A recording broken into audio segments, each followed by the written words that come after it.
बृहदारण्यकोपनिषद तीसरा अध्याय सातवां ब्राह्मण पृष्ठ संख्या 817। क्योंकि हम 817 पृष्ठ पर इस सातवें ब्राह्मण की 23वीं और अंतिम पंक्ति पढ़ रहे थे। 23वीं पंक्ति और अंतिम पंक्ति, जिस 23वीं पंक्ति में आचार्य याज्ञवल्क्य जी कहते हैं, यो रेतसी तिष्ठन रेतसो अंतरो यम रेतो न वेद यस्य रेतम रेतः शरीरम यो रेतो अंतरो यमति एषते आत्मा अंतर्यामी अमृतः। यहां तक की पंक्ति समान पंक्ति है कि जो हमारे शरीर में जन्मदात्री शक्ति है, उस जन्मदात्री शक्ति रेतस अर्थात वीर्य में भी परमेश्वर रहता हुआ उससे बिल्कुल अलग है, और जिसको हमारे शरीर का कोई भी अंग नहीं जान सकता, बल्कि परमेश्वर उस शरीर को, शरीर के हर एक अंग को चलाता है, नियमित करता है। अब ऐसा जो परमेश्वर है, उस परमेश्वर के बारे में कुछ पंक्तियां और लिखी हैं इस 23वीं पंक्ति में। लिखा है कि वह अमृतः, वह अमर, अजर, अविनाशी परमेश्वर अदृष्टः। अदृष्टः अर्थात आंखों से की पहुंच से बाहर दिखाई न देने वाला है, बल्कि दृष्टा, सबको देखने वाला है। यहां दो दो शब्दों के जोड़े मिलेंगे कि वह किसी को दिखाई नहीं देता बल्कि दृष्टा है। अदृष्टः न देखा हुआ, पर दृष्टा, सबको देखने वाला। दूसरा शब्द दिया अश्रुतः, अर्थात कोई उसको नहीं सुन पाता, वह सुना नहीं जाता। अश्रुत परंतु श्रोता, सबको सुनने वाला। एक बड़ी सुंदर सी पंक्ति हम सुना करते थे, वो कौन चित्रकार है, वो कौन चित्रकार है, गीत बड़ा सुंदर सा है, और उसमें एक पंक्ति आती है, अपनी तो आंख एक है या दो हैं, उसकी हजार हैं। मतलब उसकी हजार आंखें, और वेद का मंत्र भी तो कहता है सहस्र शीर्षा पुरुषः सहस्राक्षः सहस्रपाद। यानी परमेश्वर की असंख्य देखने की शक्ति है, वो सबको एक साथ देखता है, वो सबको एक साथ सुनता है। इसलिए अश्रुतः, कभी उसे सुना नहीं जा सकता, पर श्रोता, वो सबको सुनता है। आगे कहा अमतः, कोई उसके बारे में सोच तक नहीं सकता। परमेश्वर को हम मन से केवल तर्क के आधार पर जान सकते हैं, लेकिन मन जो इंद्रियों को चलाता है, उन इंद्रियों से मन कुछ जान ले, परमेश्वर को मनन कर ले, उसके बारे में संभव नहीं है। या फिर परमेश्वर के को गहराई से चिंतन कर ले कि जहां तक जितना परमेश्वर है, जैसा परमेश्वर है, केवल मन से कल्पना करते करते करते उनको जान ले, नहीं। परमेश्वर अमतः, अमतः माने उसे कोई मन से नहीं सोच सकता, बल्कि स्वयं परमेश्वर मनता, वो सबका चिंतन करने वाला है। किसको कितना देना है, किसका कौन सा जन्म होगा, माता पिता कैसे होंगे, सारा चिंतन परमेश्वर सबके लिए कर सकता है। अविज्ञातः, अविज्ञातः स्वयं तो पूरी तरह से कभी नहीं जाना जा सकता, पर विज्ञाता, सबको बहुत अच्छे से जानता है। इसलिए आगे कहा न अन्यः अतः अस्ति दृष्टा, न अन्यः अतः अस्ति श्रोता, न अन्यः अतः अस्ति मंता, न अन्यः अतः अस्ति विज्ञाता। परमेश्वर के अतिरिक्त उससे बड़ा, उससे अधिक, उससे बेहतर न तो कोई देखने वाला है, न तो परमेश्वर से अधिक कोई सुनने वाला है, न परमेश्वर से अधिक कोई मनन करने वाला है, और न ही परमेश्वर से अधिक कोई किसी भी वस्तु को पूरी तरह से विज्ञान रूप में जानने वाला है, कोई नहीं है।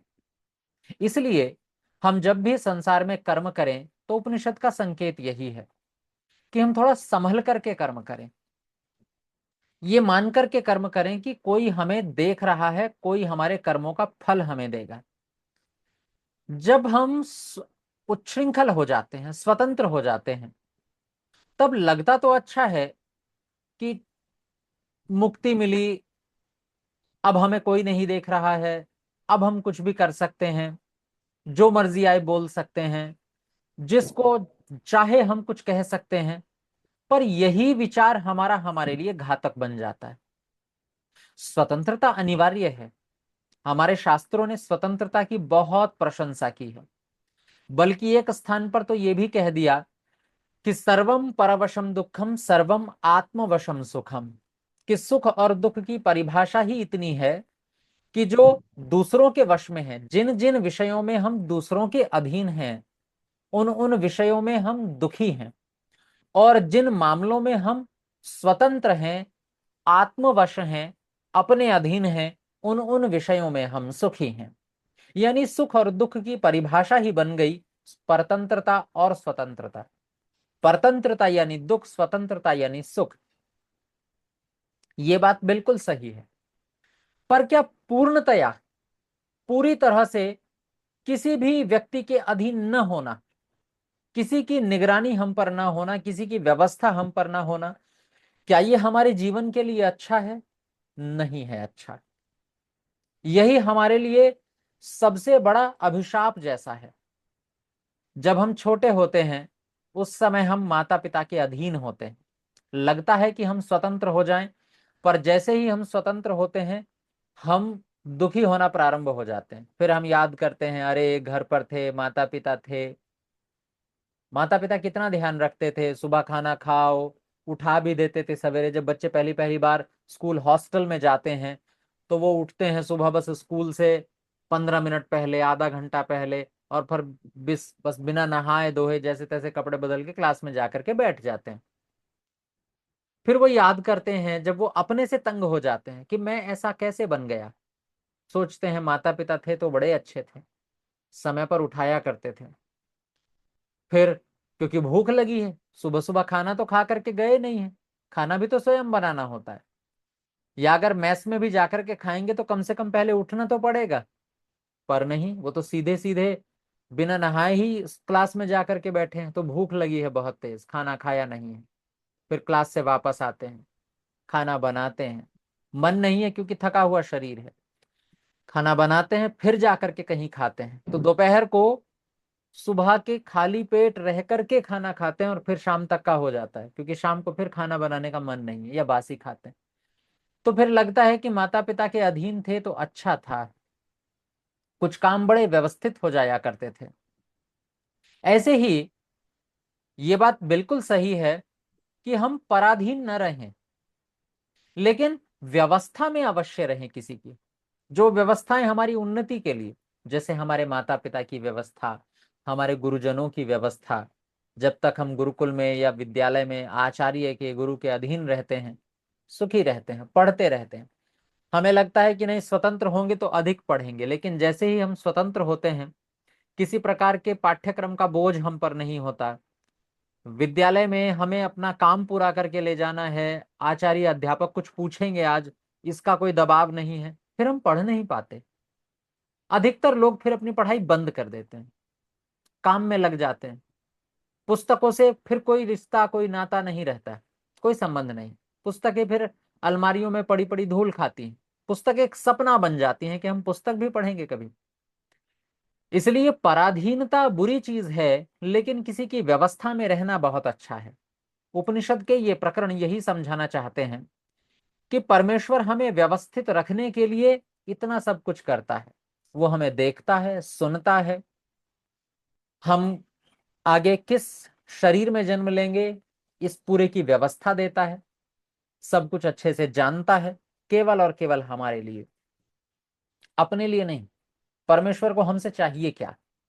इसलिए हम ये मान करके कर्म करें कि कोई हमें देख रहा है, हम किसी की व्यवस्था में हैं, इससे हम उन्नति करेंगे, इससे हम कभी अच्छे कामों से दूर नहीं होंगे। और आगे ये उपनिषद का प्रकरण कहता है कि एषते अंतर्यामी आत्मा अमृतः, यही तेरी भी अंतर्यामी आत्मा है, तुझे भी चलाती है। अतः इसलिए, इसीलिए अन्यत आर्तम ततः, हम इससे अतिरिक्त कुछ भी सोचेंगे, कुछ भी मानेंगे, कुछ भी मान करके जीवन जिएंगे तो अच्छा पहले पहले लग सकता है, ख्याली पुलाव अच्छे लग सकते हैं, सपने देख सकते हैं हम सुखी रहने के, पर सुखी सच में नहीं होंगे। क्योंकि अन्यत आर्तम, इससे अतिरिक्त जो भी जीवन शैली होगी वो आर्तम, दुखदाई होगी। और है, ये होगी नहीं, बल्कि है, हम साक्षात अनुभव कर रहे हैं कि परमेश्वर को छोड़ करके, उसकी उपस्थिति के अनुभव को छोड़ करके जो कुछ हम सोचते हैं, चलते हैं, जीते हैं, वो सब दुखदाई ही तो है। मैं कई बार कल्पना करता हूं, कई बार सोचता हूं कि व्यक्ति किस तरह से एक दौड़ में फंसता है और उसमें वास्तविक सुख बिल्कुल नहीं है। आप कई बार कल्पना करके देखिए कि हम जो शहरीकरण के चक्कर में आ जाते हैं कि ऐसा होना चाहिए घर, इतना पैसा होना चाहिए, ये साधन हमारे पास होने चाहिए। क्या ये सच में वास्तव में हमारे जीवन का हिस्सा है? हमारे जीवन का हिस्सा ये वास्तव में नहीं है। मैं गर्मियों में, अभी तो बहुत अधिक गर्मी हो तो बात अलग है, जब टेम्परेचर 46, 45, 47 तक पहुंच जाता है तो बात बिल्कुल अलग है। मैं उसके लिए दबाव नहीं डालूंगा क्योंकि अपना अपने शरीर की क्षमता होती है, लेकिन जैसे अभी वर्तमान में है, मैं कई बार, जो हमारा जहां पर मैं रहता हूं, वहां हमारे कक्ष के पास में गैलरी सी बनी हुई है। मतलब थोड़ा पीछे की तरफ दो भवन आपस में मिल रहे हैं, उनके बीच में एक जगह है, तो वहां से बहुत तेज हवा चलती है। अगर इस समय भी एसी चला करके सोना है और कोई व्यक्ति वहां खुली हवा में जाकर के लेट जाए, दोनों में तुलना की जाए अगर, तो वो खुली हवा अधिक अच्छी लगेगी, अधिक ठंडी लगेगी। वो खुली हवा अधिक ठंडी लगती है और अधिक अच्छी लगती है, शुद्ध है, क्योंकि ताजी हवा चल रही है। अब सोचिए, हम इस हवा में नहीं सो पाते। क्यों नहीं सो पाते? मैं बहुत धन्यवाद देता हूं ऐसे लोगों को जिनके पास अपनी खेती है, जिनके पास अपने खेत हैं, वो खेतों में काम करते हैं, शरीर स्वस्थ रहता है और प्रकृति का आनंद लेते हैं। लेकिन बहुत कृत्रिम जीवन है उनका, जिसमें मैं कुछ अंशों में अपने आप को भी सम्मिलित करता हूं। कि मान लीजिए हम चार दीवारी बंद करके सो रहे हैं, तो हम पंखा भी चला रहे हैं। पंखा क्यों चला रहे हैं? क्योंकि गर्मी लग रही है, उसके लिए बिजली चाहिए। गर्मी क्यों लग रही है जबकि बाहर तो ठंडी हवा चल रही है? गर्मी इसलिए लग रही है क्योंकि दीवारें चारों ओर बनी हुई हैं, वो दीवारें उस ठंडी खुली हवा को हमारे पास तक पहुंचने नहीं दे रही हैं।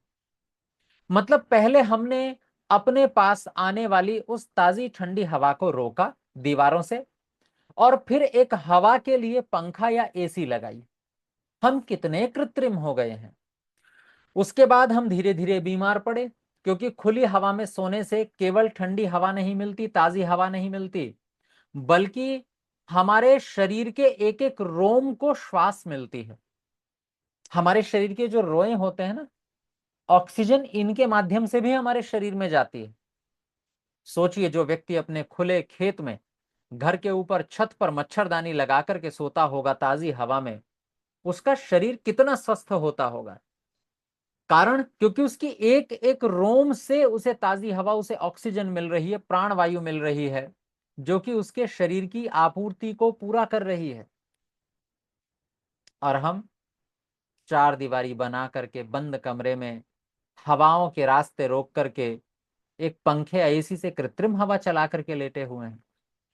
फिर हमें नींद भी आधी अधूरी आती है, शरीर भी स्वस्थ कभी होता है, कभी नहीं होता है, दुर्बल सा प्रतीत होता है। मतलब जीवन शैली कृत्रिम इतनी अधिक है कि जितना जितना हम प्रकृति और परमेश्वर से अलग हुए, उतना उतना जीवन आर्तम दुखदाई होता चला जाएगा। जो व्यक्ति रोज सुबह उठ करके परमेश्वर का ध्यान करते हैं, परमेश्वर का स्मरण करते हैं, रात्रि को स्मरण करते हैं, दिन में भी परमेश्वर को याद रखते हैं, स्मरण रखते हैं, मतलब उनका जीवन प्राकृतिक है, बिल्कुल जैसा होना चाहिए, तो सुखी रहते हैं। और जीवन जितना कृत्रिम, परमेश्वर को भूल करके केवल दौड़ में शामिल होना, दुखी। इसीलिए कहते हैं अतः अन्यत आर्तम, इसके अतिरिक्त कोई भी जीवन शैली दुखदाई जीवन शैली है। जो व्यक्ति धार्मिक हैं, आस्तिक हैं, परमेश्वर के आदेशों का पालन करते हैं, दूसरों का सहयोग, दूसरों की सहायता करते हैं, लगातार परोपकार में लगे रहते हैं, बड़े सुखी रहते हैं। और जो लोग इस परोपकारी भावना को मूर्खता समझते हैं कि हम क्यों दूसरों को पैसे दें, दुखी रहते हैं। इसलिए दुख और सुख बस इतना ही है, परमेश्वर का स्मरण, एक धार्मिक जीवन शैली, सुख, और परमेश्वर को भूल करके केवल स्वार्थ वाली जीवन शैली, ये दुख है। इसलिए हम इस जीवन शैली को न छोड़ें। और ततः उद्दालक आरुणि उपरराम, ये उत्तर सुनकर आचार्य उद्दालक, जो कि अरुण के पुत्र थे, वे उपरराम बैठ जाते हैं। और फिर यहां से 8वां ब्राह्मण प्रारंभ होता है, जिसमें गार्गी जी पुनः खड़ी होती हैं और पुनः अपने प्रश्न करती हैं। और गार्गी जी इस बार केवल 2 प्रश्न करती हैं और कहती हैं कि अगर इन 2 प्रश्नों का उत्तर आचार्य याज्ञवल्क्य जी ने दे दिया तो फिर हम ये मान लेंगे कि आचार्य याज्ञवल्क्य जी ने जो गाय अपने गुरुकुल में हकवाई हैं, कहा है अपने शिष्य से कि ले जाओ गुरुकुल में, तो ठीक ही किया है। और इस बार दरअसल गार्गी जी प्रश्न कम पूछ रही हैं और धैर्य की परीक्षा अधिक ले रही हैं। आचार्य याज्ञवल्क्य जी ब्रह्म को जानते हैं, ये बिल्कुल निश्चित है, इसमें कोई संशय नहीं है। आचार्य याज्ञवल्क्य ब्रह्मवेत्ता हैं, अभी तक के उत्तरों से पता चल ही गया है। लेकिन ब्रह्मवेत्ता केवल शाब्दिक शाब्दिक रूप में है या भीतर के व्यवहार में भी कोई अंतर है, कैसे पता चले? अंदर कितनी सहनशीलता आई, अंदर कितना आत्मनियंत्रण आया, कितना धैर्य आया, ये पता कैसे चले? तो इस बार विदुषी गार्गी जी के जो प्रश्न हैं वो प्रश्न केवल और केवल निरा शाब्दिक नहीं है, बल्कि व्यवहार को जांचने के लिए है। जैसे साक्षात्कार में बैठी हुई टीम, बैठा हुआ पैनल साक्षात देने वाले व्यक्ति के धैर्य को जांचते हैं, उसकी प्रतिक्रियाओं को जांचते हैं, तो पता चलता है कि आंतरिक योग्यता कितनी है, आत्मिक योग्यता कितनी है। गार्गी जी भी जांचना चाह रही हैं आध्यात्मिकता शाब्दिक की व्यावहारिक, व्यवहार में उतरी है भी नहीं उतरी है, ये बातें केवल उत्तर देने के लिए हैं। तो उसको कैसे जांचा जाए? अजीब से सवाल करके, और सवाल अजीब अर्थात बार बार एक ही बात पूछ करके, और गार्गी जी वही करती हैं। आगे प्रकरण पढ़िएगा, लिखा है अतः वाचक्नवी उवाच, वचकनु की पुत्री वाचक्नवी, हमारे परोपकारिणी सभा के बड़े अच्छे से सहयोगी, उनसे जुड़े हुए विद्वान पंडित इंद्रजीत देव जी, उनकी पुत्री जो अमेरिका में रहती हैं, वो, नाम तो उनका मूल कविता है, वो भी अपने नाम के आगे उपनाम के रूप में वाचक्नवी लिखती हैं, कविता वाचक्नवी। हो सकता है यहीं से उन्होंने ये लिया हो और उन्हें ये उपनाम अच्छा लगा हो। तो जो वाचक्नवी है गार्गी, क्योंकि वो वचकनु की पुत्री हैं, वे बोली ब्राह्मणाः भगवन्तः हंत अहम इमं द्वौ प्रश्नों प्रक्ष्यामि। कहती हैं ब्राह्मणाः भगवन्तः, आप सब लोग ब्राह्मण हैं और बड़े सम्माननीय हैं, आपने अपने अपने प्रश्न पूछ लिए, सबको संतोष हो गया, मैंने भी प्रश्न पूछा, मुझे भी अपने प्रश्नों का उचित उत्तर मिल गया। लेकिन हंत अहम इमं द्वौ प्रश्नों प्रक्ष्यामि, हंत माने छोड़िए, अब मैं अहम इमम, अब मैं इन आचार्य याज्ञवल्क्य जी को दो प्रश्नों प्रक्ष्यामि, 2 प्रश्न पूछूंगी, केवल 2। तौ चेत में वक्ष्यति, उन दोनों प्रश्नों को अगर आचार्य जी में वक्ष्यति, मुझे बता देंगे, उनका उत्तर दे देंगे, तो नवई जातु युष्माकम इमम कश्चित ब्रह्मोद्यम जेता, तो फिर ये मान लीजिए कि नवई जातु, कि कभी भी कोई भी, कभी भी और कोई भी, युष्माकम माने तुम में से, बैठे हुए जो तुम लोग हो, तुम सब आचार्यों में से कोई भी इमम कश्चित ब्रह्मोद्यम जेता न, इन आचार्य याज्ञवल्क्य जी को जीतने वाला और ब्रह्मोद्यम, ब्रह्मरूपी विद्या में पराजित करने वाला, जो ये ब्रह्मोद्य हैं, ब्रह्म ज्ञान को देने वाले हैं, ब्रह्म को जानने वाले हैं, परमेश्वर के जो भक्त हैं, इन परमेश्वर के भक्त आचार्य याज्ञवल्क्य को जीत लेने वाला, इनसे अधिक बड़ा विद्वान फिर मान लीजिए युष्माकम न, तुम में से तो कम से कम कोई नहीं है। इति, ऐसा जब गार्गी जी ने कहा तो लोगों ने कहा ठीक है, अच्छा हमने तो सब प्रयास करके देख ही लिया कि भाई इतनी सारी गायें थी, सबके सींगों पर सोना लगा हुआ था, तो हम तो सोच रहे थे कि हम ही ले जाएं, पर चलो याज्ञवल्क्य जी ले गए, उत्तर भी दे दिया हमारी बातों का, तो आप ही थोड़ा सा प्रयास कर लीजिए। तब वहां पर लोग उनसे कहते हैं पृच्छ गार्गीति, गार्गी पूछो पूछो, क्योंकि सबको लग रहा था कि भाई हम तो कुछ कर नहीं पाए, चलो गार्गी जी ही कुछ कर लें, मतलब कहीं से तो कोई रास्ता निकले। तो गार्गी जी को लोगों ने कहा कि पृच्छ पृच्छ, पूछो गार्गी पूछो, कोई तो सवाल ऐसा पूछो, कोई तो तुम्हारे पास ब्रह्मास्त्र होना चाहिए कि याज्ञवल्क्य जी को चुप हो जाना पड़े, कोई तो प्रश्न ऐसा पूछो ताकि वापस वो गाय मंगवाई जाए और हम में कम से कम बराबर तो बांट दी जाए, उनमें से 5-5 10-10 गायें तो मिल जाए कम से कम। सह उवाच अहम वै त्वा याज्ञवल्क्य यथा काश्य हवा वैदेह हवा उग्रपुत्र उज्जयम धनु अधिज्यम कृत्वा दौ बाणवन्तौ सपत्न अतिव्याधिनौ हन्ते कृत्वा उप उत्तिष्ठेत। गार्गी जी ने याज्ञवल्क्य जी से कहा, सह उवाच, गार्गी बोली, अहम वै त्वा, अब मैं ही तुमसे, याज्ञवल्क्य हे याज्ञवल्क्य, अब अहम वै त्वा यथा, अब मैं तुमसे प्रश्न पूछेंगी, कैसे, यथा काश्य हवा वैदेह हवा उग्रपुत्र हव, जैसे मान लीजिए उदाहरण के रूप में काशी देश का राजा, काशी में रहने वाला वैदेह, या विदेह का राजा, या जो विदेह जनक है, उग्रपुत्र, या किसी बलवान क्षत्रिय व्यक्ति का पुत्र, किसी उग्र स्वभाव वाले क्षत्रिय का पुत्र, उज्जयम धनु अधिज्यम कृत्वा, अर्थात किसी प्रत्यंचा को, किसी डोरी को, धनु अधिज्यम, धनुष पर चढ़ा करके, यानी किसी धनुष को डोरी सहित करके और फिर उसको तोड़ दे, जो जिस तरह से हमने रामायण में देखा कि सीता जी के विवाह के लिए एक शर्त रखी गई थी कि जो व्यक्ति इस धनुष पर प्रत्यंचा अर्थात डोरी चढ़ा देगा उससे विवाह कर देंगे। तो दिखाइए अपना अपना बल, श्री राम आते हैं, धनुष उठाते हैं और जैसे उसको नीचे दबाते हैं धनुष टूट जाता है।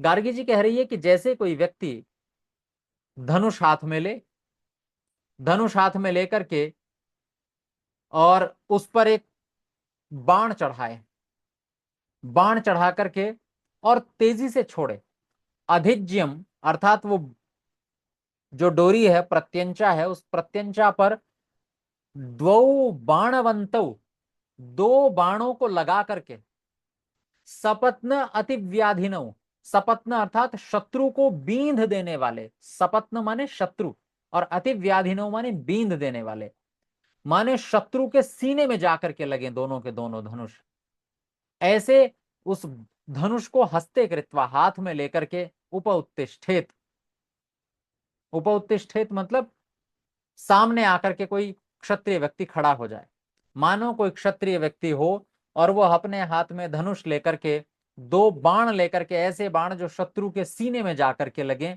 और अपने शत्रु के सामने आकर के खड़ा हो जाए, एवं एव अहम, याज्ञवल्क्य जी ठीक उसी तरह मैं भी त्वा द्वाभ्याम प्रश्नाभ्याम उप उदस्थाम, मैं भी आपके पास दो प्रश्नों को लेकर के आपके सामने खड़ी हूं, ठीक वैसे ही जैसे क्षत्रिय दो बाण लेकर के खड़ा हो जाए, धनुष हाथ में लेकर के प्रत्यंचा पर चढ़ा करके कि बस छोड़ेंगे और जाकर के लगेंगे सीधे। मेरे पास भी दो सवाल हैं आपके लिए। अच्छा, ऐसी भाषा गार्गी जी क्यों बोल रही हैं कि मेरे पास ऐसे सवाल हैं तीर की तरह चुभ जाएंगे जाकर के, जैसे कई बार लोग बोलते हैं ना कि मेरे सवाल का तुम क्या जवाब दे पाओगे, तुमसे तो उत्तर ही नहीं बनेगा, ऐसे सवाल पूछूंगा, ऐसे सवाल पूछूंगा कि तुम्हारी 7 पुश्तें जवाब नहीं दे पाएंगी। ये अतिवादी भाषा होती है, अतिशयोक्ति होती है, कई बार व्यक्ति को चुभ जाती है ये भाषा, और ये भाषा कोई आध्यात्मिक व्यक्ति पर जचती भी नहीं है। पर दरअसल गार्गी जी यहां पर विद्या का परीक्षण नहीं कर रही है कि विद्या कितनी है, केवल और केवल व्यक्ति का व्यवहार जांचना चाह रही है, आंतरिक रूप से कितने आध्यात्मिक है वो जांचना चाह रही है। इसलिए प्रश्न भी ऐसे ही है, शब्द भी वैसे ही है, शैली भी वैसी ही है, छेड़ने वाली, थोड़ी चुभ जाने वाली शैली। अब ऐसे सवाल करूंगी कि तीर की तरह लगेंगे, दुश्मन को जो लहूलुहान कर देते हैं, ऐसे सवाल हैं मेरे पास। लेकिन यहां पर याज्ञवल्क्य जी बड़े धैर्य और बड़े सम्मान के साथ कहते हैं, ठीक है पृच्छ गार्गी, पूछ लो, कोई बात नहीं। गार्गी जी पूछना प्रारंभ करती हैं। साह उवाच, गार्गी जी पूछती हैं, यत ऊर्ध्वम याज्ञवल्क्य दिवः यत अवाक यत अंतराद्यावा पृथ्वी इमे यद भूतम भवच्च भविष्यच्च इति आचक्षते कस्मिन् तद ओतम प्रोतम चैति। कि ये जो ऊपर और नीचे, ऊर्ध्वम यत अंतरा यत, कि जो ऊपर और नीचे, ऊर्ध्वम यत और अवाक यत, किसके? दिवह, द्युलोक के। कि ये जो ऊपर है और नीचे है, माने ऊपर द्युलोक है, नीचे पृथ्वी है, और इनके बीच में अंतरायत द्यावा पृथ्वी, इन दोनों के जो बीच में द्युलोक और पृथ्वी लोक के, इमे यद भूतम भवच्च, इसी के बीच में सब कुछ हो रहा है।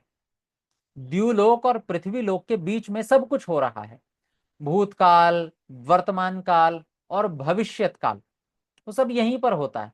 क्योंकि सूर्य सदैव से है, था और रहेगा, और जो पृथ्वी हमारे पैरों के नीचे है वो सदैव से थी, है और रहेगी।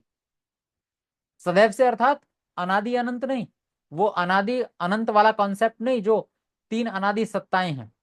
बस ये कि हम लोग तो जन्म ले रहे हैं, मर जाते हैं, लेकिन हमारे से पहले भी, हमारे पिताजी के समय में भी सूरज था और पृथ्वी भी थी, दादाजी के समय में भी सूर्य था और पृथ्वी थी। यानी हमारी अपेक्षा से केवल हमारे, हमको देखते हुए, मनुष्यों को देखते हुए ये द्युलोक भूत, वर्तमान और भविष्य से परे लग रहा है। ये पृथ्वी भी भूत, वर्तमान और भविष्य से परे है। लेकिन इनके बीच में जो है, यानी हम लोग जो रह रहे हैं अंतरिक्ष में, अंतरिक्ष में अर्थात उड़ते हुए नहीं, बस पृथ्वी के ऊपर और द्युलोक से नीचे, तो फिर हम लोगों पर भूतकाल, भविष्यत काल और वर्तमान काल लागू होता है। ये सदैव था, है और चलता रहेगा। इति आचक्षते, हमने ये देखा है। कस्मिन तदोतम प्रोतम, लेकिन ये जो भूत, वर्तमान और भविष्यत है, ये जो नियम लागू हो रहे हैं हम पर और बाकी सभी चीजों पर, चीजें बन रही हैं, बिगड़ रही हैं।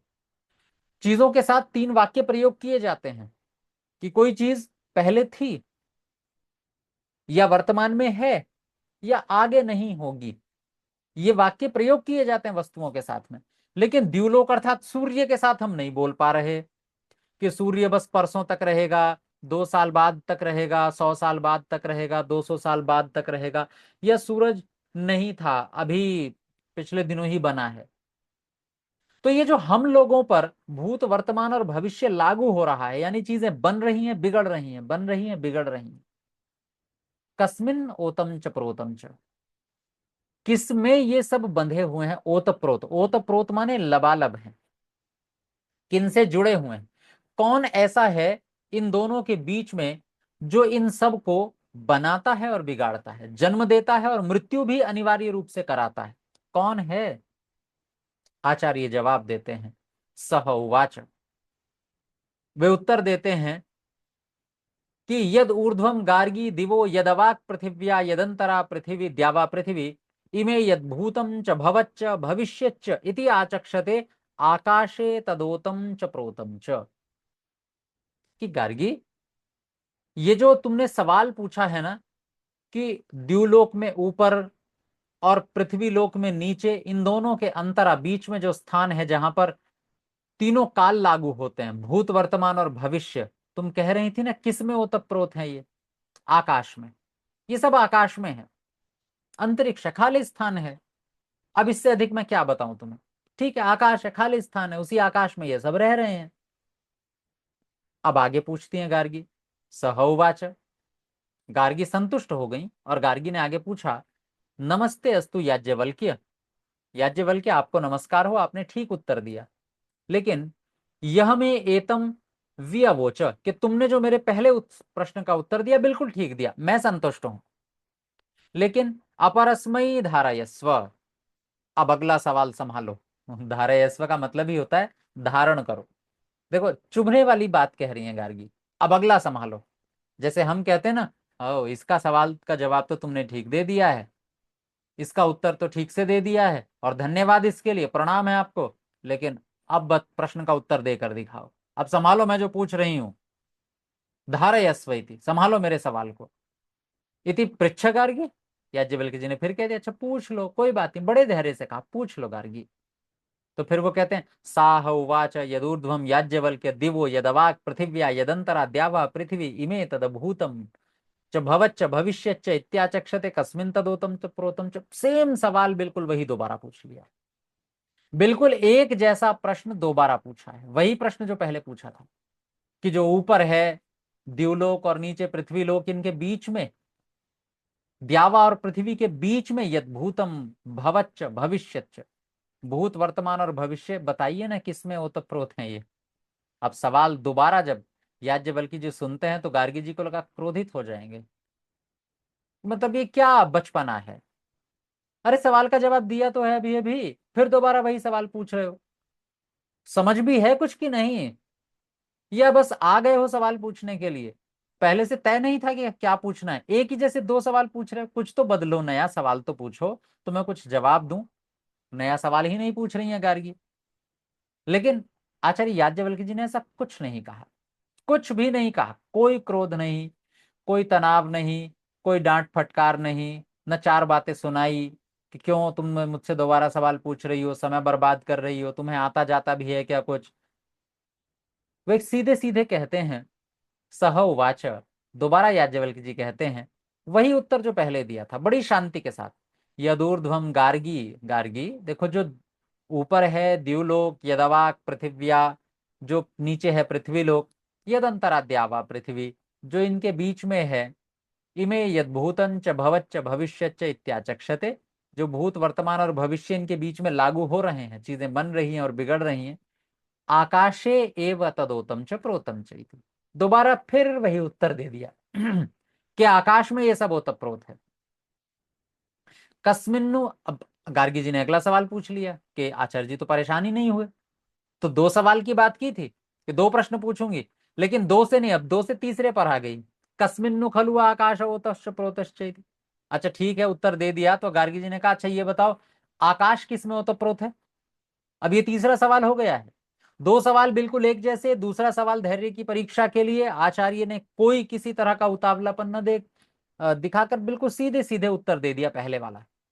अब गार्गी जी अगला सवाल पूछती हैं कस्मिन्नु खलु आकाश ओतश्च प्रोतश्च इति। आकाश किस में ओतप्रोत है, आकाश पर किसके नियम लागू होते हैं। तो फिर कहते हैं सह उवाच, आचार्य याज्ञवल्क्य के उत्तर देते हैं एतद् वै तद अक्षरम गार्गी, गार्गी तुम जो पूछ रही हो कि आकाश किस में ओतप्रोत है, किस में लबालब समाया हुआ है, आकाश के बाहर और भीतर क्या है, तद अक्षरम, वह अविनाशी परमेश्वर है। ब्राह्मणाः अभिवदन्ति, ब्रह्म को जानने वाले लोग, ब्रह्म में लीन रहने वाले लोग, ब्रह्म की उपासना करने वाले लोग, अभिवदन्ति कहते हैं कि वह परमेश्वर, वह ब्रह्म अस्थूलम अननुः अहरस्वम अदीर्घम अलोहितम अस्नेहम अच्छायम अतमः अवायुः अनाकाशम असंगम अरसम अगंधम अचक्षुष्कम अश्रोत्रम अवाक अमनः अतेजस्कम अप्राणम अमुखम अमात्रम अनंतरम अश्नाति न किंचन, न तद अश्नाति न किंचन, अबाह्यम एक शब्द और था बीच में, और न तद अश्नाति कश्चन, कि वो जो अक्षरम ब्रह्म है, उस अक्षरम ब्रह्म के बारे में ब्रह्म को जानने वाले लोगों ने, ब्रह्म की उपासना करने वाले लोगों ने एक बात कही है कि वह परमेश्वर न तो स्थूल है, न सूक्ष्म है, न छोटा है,